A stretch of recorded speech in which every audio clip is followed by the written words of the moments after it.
My name is Jerry Marquez. I'm from Norwood, Massachusetts. I was in the Army and I was a generator mechanic. It's stuff I've never done, so it's like stuff I never knew you could make money off, but now I see so many different ways to make money.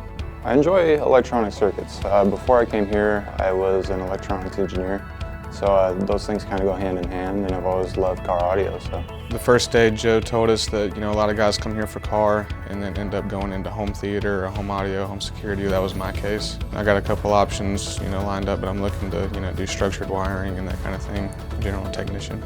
I quit my job with 3 years, just out of the blue, and decided to fly down here. Get your education, because the way cars are today with integration, you can't learn that by picking up, a piece of paper. I mean, you have to get some hands-on experience with someone who knows what they're doing.